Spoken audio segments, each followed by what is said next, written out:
Bonjour les amis, aujourd'hui je vais vous parler d'un sujet qui est, je cherche comment nommer ça, la question c'est comment se choisir soi en priorité, comment finalement se respecter suffisamment pour pouvoir un petit peu de temps en temps prendre soin de soi, puis éviter de répondre oui, oui, oui à tout le monde, et puis finalement passer en deuxième, troisième, quatrième, dixième position, et puis se retrouver à être épuisé, à être sous toutes les formes de fatigue possibles, hein, jusqu'à en perdre peut-être le moral, la bonne humeur et des choses comme ça. C'est ça que je vais essayer de vous développer un petit peu aujourd'hui. Alors ça arrive beaucoup. Ça arrive beaucoup. Ça arrive beaucoup parce qu'il y a des gens qui ont déjà ce caractère-là de pas savoir s'écouter, de pas savoir prendre le temps pour eux. Ça arrive aussi parce qu'on a une société qui nous pousse à ça, qui nous pousse à nous oublier, qui nous pousse à diriger notre attention vers des priorités qui sont artificielles, qui sont superficielles, mais qui ne sont pas du tout ni des nécessités, ni des besoins, ni des priorités d'ailleurs en tant que telles. Et puis ça arrive aussi parce qu'il y a des personnages, des gens que vous pouvez avoir dans votre vie, avec qui vous avez des amitiés, des amours, en général c'est plutôt les amours, qui vont peut-être avoir un total manque de considération pour vous, ou en tout cas qui vont eux savoir se placer en priorité, quitte à même faire des sortes de avoir des sortes de comportements qui vous poussent vous à vous oublier pour justement penser à eux en priorité. Alors là on va être sur des pervers, des porteurs organiques, des choses comme ça évidemment, mais il y a encore d'autres personnalités, il y a encore d'autres comportements qui peuvent faire avoir ce genre de résultats finalement dans une vie. Alors la question c'est comment faire pour se placer en priorité? Comment faire pour enfin revenir à ne pas s'oublier soi et à se mettre soit en pole position ou soit au moins pas en dernière position, quoi, ou au moins une fois sur deux ou une fois sur trois, bref, comment améliorer les choses, quoi. Et moi j'ai un truc simple, parce que je l'ai été, hein, enfin j'ai pas été abîmé par un pervers, mais j'ai été comme vous dans la société qui fait en sorte que vous vous oubliez, qui fait même en sorte qu'à un certain moment, non seulement vous vous oubliez, mais en plus vous doutiez de vous, puis vous vous détestiez presque parce que vous n'êtes pas à l'image de ce qu'on attend de vous, vous n'êtes pas gabarisé comme vous devriez l'être, vous n'êtes pas à la hauteur de ce qu'on pourrait vous demander, ou bref, tout un tas de choses que vous n'êtes pas. Et c'est normal parce que vous êtes vous. Vous n'êtes pas tout ce qu'on attend de vous. Vous êtes vous. Et ça, on ne nous apprend pas à être nous. On ne nous apprend pas à le développer. On ne nous apprend pas à avoir la valeur ajoutée qu'il y a dans cette personnalité qu'on a, dans cette individualité. On nous pousse juste tout le temps à ressembler à ceci, ressembler à cela. Alors à travers les magazines, les publicités, à travers tout un tas de conditionnements dans l'éducation, on vous demande toujours de faire comme si vous étiez des fourmis dans une fourmilière. Eux, ils ont une conscience collective, donc c'est pas un problème pour eux, hein, elles agissent toutes comme une. Mais nous, on est des individus qui sont différents de ça. On n'a pas cette approche-là de la vie, on n'a pas ce fonctionnement-là, on n'a pas cette solidarité-là, on n'a pas non plus les signaux chimiques qui vont avec pour nous permettre de justement développer ces aptitudes à travailler ensemble pour une cause commune. Nous, on est des individus qui avons un champ d'expérience relativement grand, on peut aller dans tous les sens, on peut être tout et n'importe quoi, j'ai envie de dire ça comme ça, et puis on peut faire bien plus que suivre le groupe. On peut être confortable isolé, on peut être confortable en communauté, on peut faire pas mal de choses. Et la vie comme elle est, avec ses obligations, et c'est vraiment le mot est bien choisi, ses obligations, fait que vous prenez plus le temps de tout ça, quoi. De toute façon, même si vous avez un petit peu cette envie, cette notion, il y a derrière justement ces obligations qui vont vous compresser pour aller gagner de l'argent, parce que il faut se nourrir, il faut payer l'assurance de la voiture, la facture du téléphone, le loyer, et puis toutes les choses qui vont avec. Et donc même si vous avez bon cœur et un petit peu de temps, c'est plus suffisant comparé à la dose nécessaire de regard sur soi qu'on doit avoir. Comment moi je fais, comment j'ai fait? C'est très personnel, hein, je sais pas si ça va vous convenir à vous, mais je sais que ça a fonctionné pour moi, et je pense que ça pourrait, dans une certaine mesure, être une chose à méditer de votre côté en tout cas. Il est arrivé un moment où j'ai compris à travers ses comportements, alors moi c'était plutôt pour un père, pour une société, ou pour des défis ou des challenges que je me donnais à moi-même. Par exemple, je voulais peut-être impressionner mes amis parce que j'avais au moins une aussi belle voiture qu'eux, un aussi bon job qu'eux, d'aussi belles vacances qu'eux, ou je sais pas quoi, toujours dans l'idée de se comparer à la société.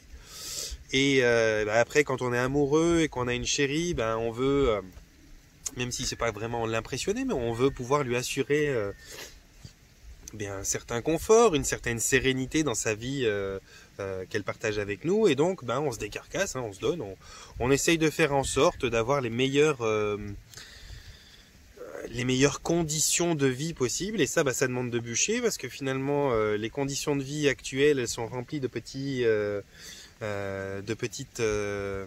volontés, de petites nécessités d'avoir qui sont de la grande illusion, mais enfin qui paraissent représenter le confort comme on l'entend. On imagine bien avoir une maison, on imagine bien avoir différents abonnements de différentes choses pour avoir accès à tout un panel de bidules qui nous distrait. Et bah, tout ça, ça se finance, tout ça, ça se gagne. Et puis après, une fois qu'on l'a, faut le conserver. Donc c'est encore toute une histoire, on veut pas le perdre. Donc on a vite fait de s'inquiéter si tout d'un coup on perd un job, on a vite fait de s'inquiéter si tout d'un coup on gagne pas assez. Et c'est tous des processus qui vous empêchent de penser à vous. Alors moi, qu'est-ce que j'ai fait? Ben, j'ai rencontré pas mal de gens, j'ai essayé d'éveiller ma spiritualité, je me suis posé beaucoup de questions parce que je suis un grand curieux. Et puis, je m'excuse, hein, j'arrête pas, mais j'ai le vent qui me fait pleurer l'œil. Et j'ai finalement compris au bout d'un certain moment et d'un certain nombre de discussions que le truc capital, le truc le plus fonctionnel dans tout ça,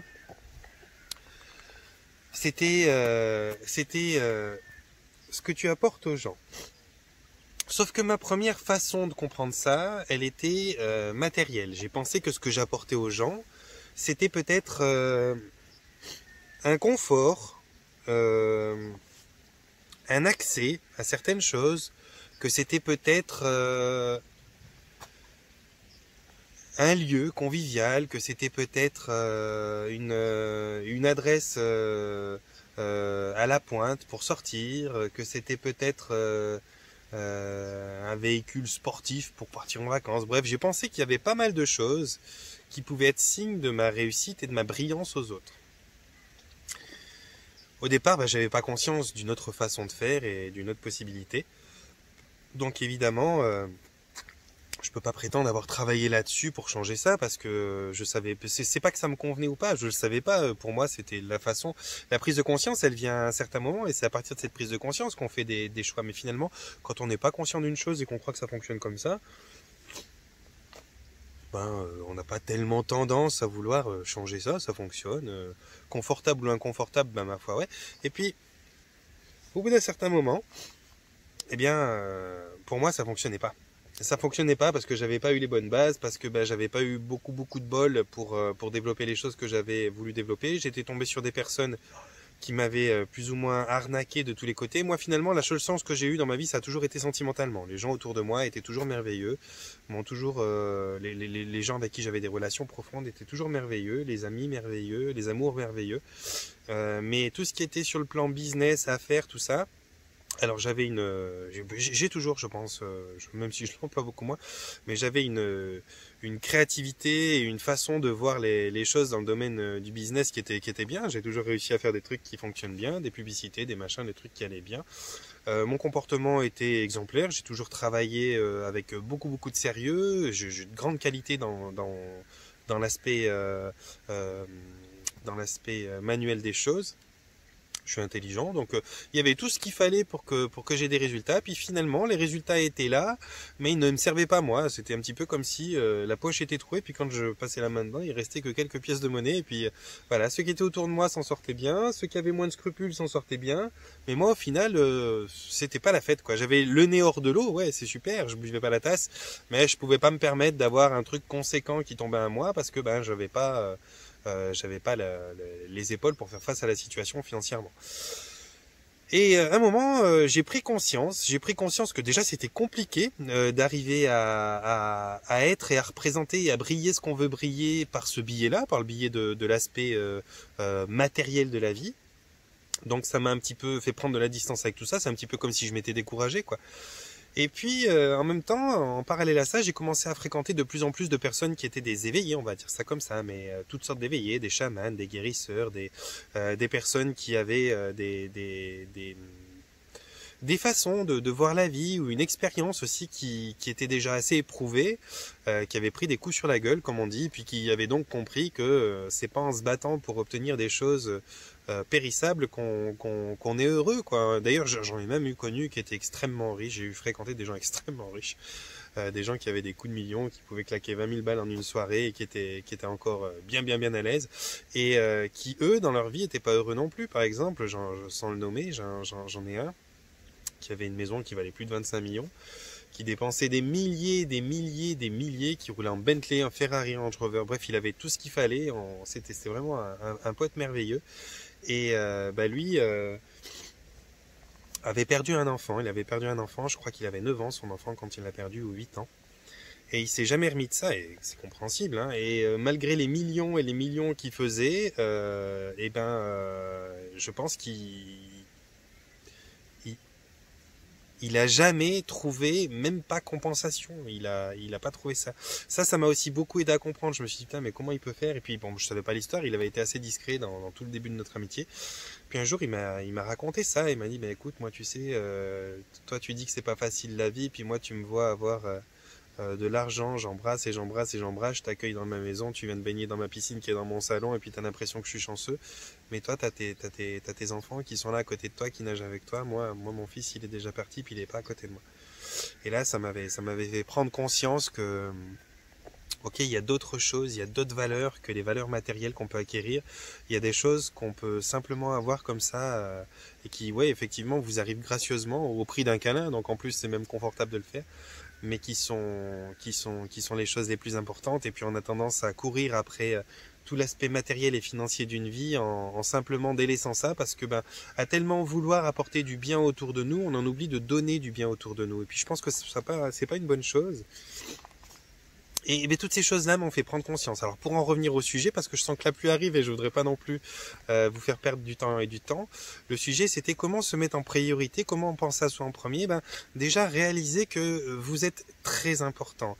Réaliser surtout une chose, c'est que quoi que vous fassiez dans votre vie, vous essayez de briller. Alors, si vous n'arrivez pas à vous mettre en premier, c'est parce que vous essayez de briller. Si vous n'arrivez pas à vous mettre en premier, c'est parce que vous avez peur de décevoir ou de faire du mal à quelqu'un. Et ça, c'est pas par rapport à ce quelqu'un uniquement, c'est par rapport à vous. C'est parce que il y a une partie soit consciente, soit inconsciente de vous qui se dit mais qu'est-ce qu'on va penser de moi, ou comment ils vont me juger, ou quels vont être les sentiments qu'ils ont vis-à-vis de moi, si je les ai rendus tristes, si je les ai déçus aussi ou cela. Et donc c'est pour ça que vous allez tout le temps dans votre vie essayer d'amener autour de vous tout ce que vous pouvez pour essayer de rendre le monde autour de vous heureux, pour rendre le monde bien à vos côtés. Et puis vous allez peut-être vous perdre de plus en plus. Et puis si vous avez en plus ce syndrome-là de vouloir toujours vous imaginer que si vous répondez pas favorablement à telle ou telle requête, vous allez décevoir, vous allez rendre triste, et donc vous êtes coupable de cette déception ou de cette tristesse engendrée, et bien là ça amplifie le phénomène, et c'est pas une bonne chose. C'est pas une bonne chose. Et puis pour rejoindre le fil de ce que je vous disais, moi je me suis rendu compte à un certain moment, et j'ai compris et j'ai appris à un certain moment, que finalement briller pour les autres, c'est non pas leur apporter tout ce qu'ils veulent, que ce soit matériellement ou au niveau des actes que vous faites pour eux, qui est pris sur votre temps premier, mais c'est d'être quelque chose de lumineux. Briller, c'est être quelque chose de lumineux. Être quelque chose de lumineux, ça veut dire être avenant, être prêt à rendre service ou quoi que ce soit, mais dans la bonne mesure. Et dans la bonne mesure, ça veut dire, si vous prenez par exemple, il y a quelque chose qui est merveilleux, c'est les 4 accords Toltec, qui vous disent toujours faire de son mieux. Eh bien, vous voyez, si vous faites toujours les choses pour tout le monde et que vous vous oubliez, il y a forcément un moment où, à force d'usure, d'épuisement, vous allez peut-être faire les choses, mais pas de votre mieux. Non pas que la volonté y soit pas, c'est pas ce que je suis en train de dire, mais simplement à force d'épuisement et à force il y a une forme de fatigue qui s'installe, il y a peut-être même une forme de déception parce que vous êtes jamais rassasié, vous obtenez finalement jamais le retour que vous voulez atteindre et obtenir, et donc vous arrivez, sans même vous en rendre compte, inconsciemment et involontairement, à ne pas être 100% dans ce que vous faites. Vous le faites en essayant de mendier quelque part une forme de reconnaissance et de retour peut-être aussi, hein. mais vous êtes usé, vous êtes épuisé, puis vous commencez à en avoir marre un petit peu de toujours faire comme ça, vous vous posez des questions. Donc évidemment que ce que vous faites dans ce sens-là va être un petit peu amoindri. Et donc là, si on regarde, finalement, vous brillez pas parce que vous n'êtes pas 100% vous-même, 100% authentique et dans vos capacités. Moi, j'avais compris ça. Je m'étais dit, pour briller, pour être authentique et à fond dans mes capacités, pour que ce que je fasse, ce soit du 100% au top, il faut que je commence par être moi en super état, il faut que je sois au top. Et j'ai vu plein de personnes qui m'ont expliqué ça, qui m'ont expliqué, mais tu sais, briller, c'est pas forcément faire quelque chose, c'est être quelque chose. Une ampoule, elle ne fait rien pour briller, pour éclairer. Une ampoule, elle est en bonne condition. Elle est bien branchée, elle est bien vissée, elle est bien nettoyée, son verre est bien nettoyé, et elle brille. Et toi, c'est pareil. Si ton verre est transparent, que tu as pris soin de le nettoyer, si tu es bien vissé, donc bien ancré dans la terre, et puis si tu reçois le bon courant, ça veut dire si tu l'accueilles déjà, eh bien, tu vas briller. Et donc, j'ai compris que finalement, pour avoir ce résultat de plaire aux autres, de satisfaire, d'être aimé, parce que c'est ce qu'on cherche tous, à être aimé, eh bien il fallait que je brille d'une meilleure qualité. Et briller d'une meilleure qualité, c'est savoir s'écouter, savoir respecter ses besoins, savoir comprendre qu'est-ce qui est sain, qu'est-ce qui est bon pour soi, savoir se donner des temps de repos. C'est aussi savoir dire non à certaines personnes pour pouvoir s'accorder un oui à soi-même qui nous permette d'être authentiquement ce que l'on a besoin et ce qu'on doit être pour briller comme on l'entend. Donc, c'est peut-être ça que vous devez viser les gens, c'est pour réussir à vous repasser en première position, c'est de comprendre que cette chose que vous pouvez apporter au monde, elle passe par vous et que si vous êtes dans un bon état, que si vous êtes dans une bonne forme, dans une bonne condition, si vous êtes bien, si vous vibrez quelque chose de merveilleux et de brillant, vous aurez des résultats qui seront merveilleux et brillants dans tous les aspects de votre vie. Simplement, ça passe par ça. Ça passe par savoir vous écouter vous, savoir vous respecter vous. Si vous-même, en premier lieu, vous ne vous respectez pas, n'attendez pas d'autrui qui vous le respecte, qu'il vous respecte plus que vous vous respectiez. Ça, c'est une règle universelle. Respecte-toi et on te respectera. Fais quelque chose pour toi et on va t'aider. C'est toujours comme ça. D'ailleurs, il y avait même des phrases dans la Bible, je crois, qui disaient « Aide-toi et le ciel t'aidera ». Il n'y a pas plus clair. Ça, c'est clair que si tu ne t'aides pas toi-même et que t'aides toujours ton prochain, attends pas qu'en retour, t'aies des gens qui t'aident. Les gens, ils vont fonctionner comme toi, tu fonctionnes pour toi. Ils vont faire la même chose. Ah, tu te places en dernière position? Bah, alors ça veut dire que tu peux attendre. Alors tu attendras aussi de mon côté parce que j'en ai d'autres qui me paraissent plus urgents. Et c'est comme ça que ça va se passer. C'est décevant, c'est dégueulasse, c'est injuste. Et ingrat, même, si tu veux. Mais c'est le fonctionnement qui se passe comme ça dans la vie. Donc, pour pouvoir être ce que tu veux être authentiquement, pour pouvoir le rayonner pleinement, tu dois prendre soin de toi. Et pour prendre soin de toi, il faut que tu saches apprendre à dire non aux gens. Alors, ça paraît peut-être pas facile, mais je vais te dire une chose qui est importante. C'est que si tu as une personne qui est devant toi, et qui sans arrêt, en permanence, dit oui, oui, oui, oui, oui à tout le monde, et parfois non à elle, parce que les autres sont plus importants qu'elle. Eh bien moi, quand je vais aller demander quelque chose à cette personne, si elle me dit oui, je suis même pas sûr que je serai content. Parce que quelle est la qualité d'un oui quand de cette personne ne sort que des oui? Quand dans la bouche de cette personne, il n'y a que des oui pour tout le monde parce qu'elle a aucune personnalité, elle a aucune considération pour elle-même et qu'elle passe toujours les autres en premier, qu'est-ce que tu attends d'autre de toute façon qu'elle te dise oui? Elle va te dire oui, c'est évident. Par contre, une personne qui sait dire non. Ah non, je suis désolé, là j'ai besoin de ce temps pour moi, je suis un peu épuisé, je dois me reconstruire ou ci ou ça. Ou bien non, écoute, il m'arrive moi aussi un coup dur, là pour le coup je dois te laisser régler ton truc. Moi aussi j'ai besoin de me ressourcer, de me recentrer.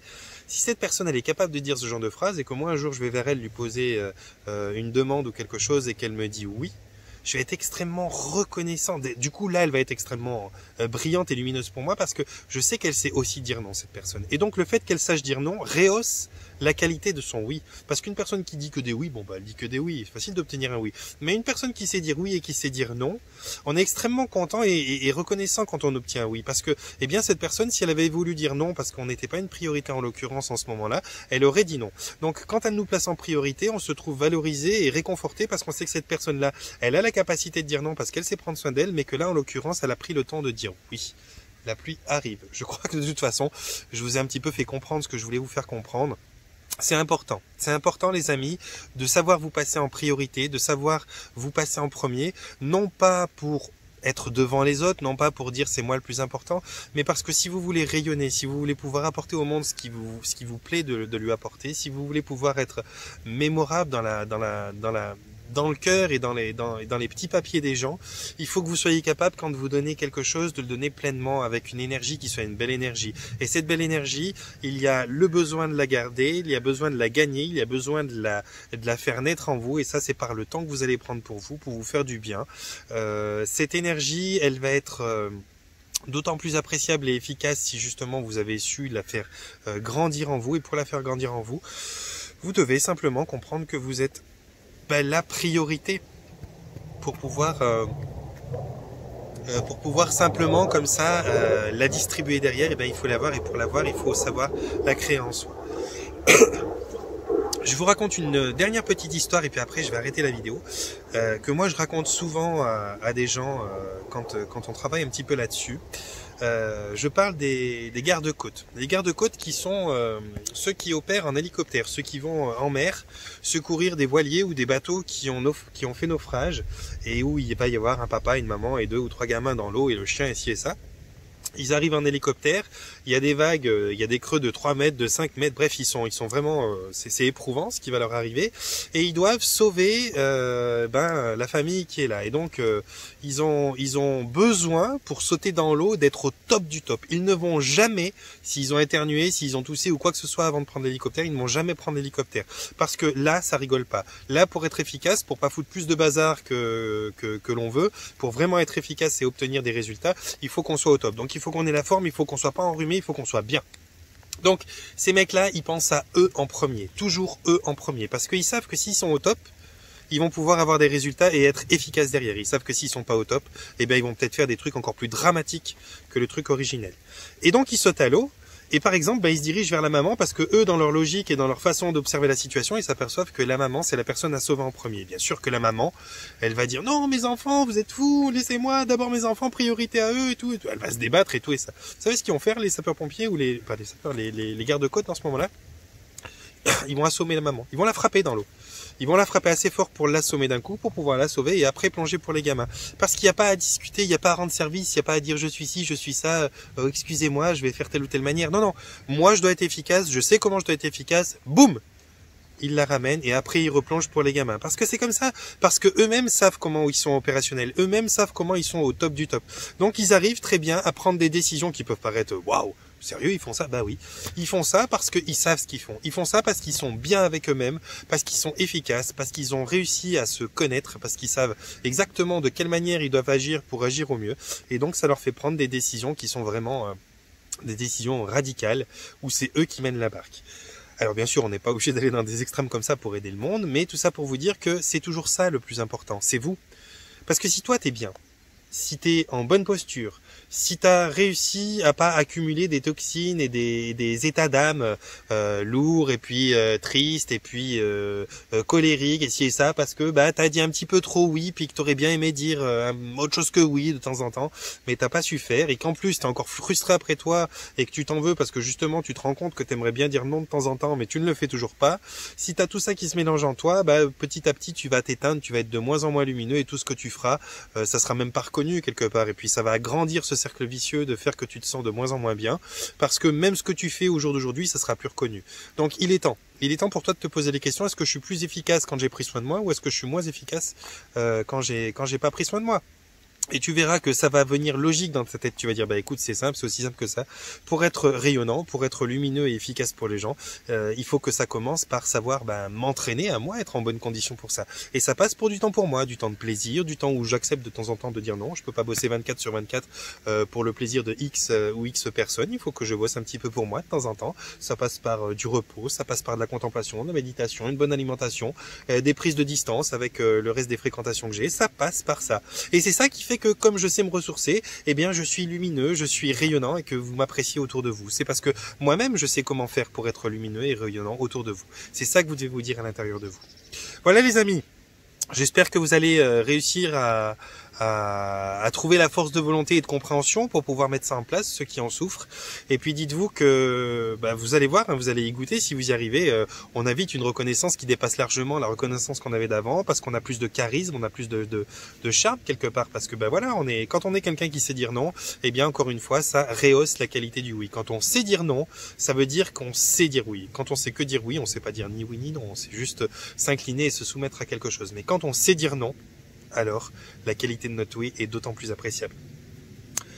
Voilà les amis, moi je vais vous envoyer mon panier de bisous, je vais vous souhaiter de vous porter bien, de prendre soin de vous, et j'ai une petite demande pour vous aujourd'hui, ma petite communauté qui regardait ça, ou ceux qui me rejoignent, qui viennent de s'abonner, donc merci aux nouveaux abonnés encore une fois, ça serait de pouvoir participer en commentaire. Alors vous savez que vous pouvez me retrouver sur Facebook parce que je vous mets le lien en description pour me retrouver, ou bien pour retrouver mon groupe qui est l'intention à la base du changement, mais j'aimerais bien que vous participiez à me mettre dans les commentaires les idées de vidéos que vous aimeriez voir développer sur ma chaîne, parce que moi j'en ai fait des centaines, j'en ai fait plus d'une centaine, j'en ai 130, 150 vidéos, et j'ai fait beaucoup de sujets, beaucoup de thèmes, et je sais qu'il y a forcément des choses que vous aimeriez voir développer, mais que j'ai peut-être pas eu la présence d'esprit de développer, ou que j'ai pas vécu, ou que j'ai pas ressenti. Et je me dis que ça serait bien que vous participiez à me donner vos idées, me dire tiens j'aimerais Johan s'il te plaît tu pourrais parler de ça parce que moi je le vis comme ci comme ça, et en 2-3 mots, et puis moi je vais pouvoir développer. Donc si on pouvait interagir ensemble dans les commentaires pour pouvoir donner des idées, comme ça au moins j'aurai la certitude que ce que je développe aussi sur la chaîne, ça vienne pas toujours de moi, mais ça soit aussi des demandes qui vous satisfassent un petit peu vous. Ça me ferait plaisir, je trouve que c'est un beau moyen d'échanger, et puis donc c'est la demande que je vous fais. Voilà les amis, panier de bisous, portez-vous bien, prenez soin de vous.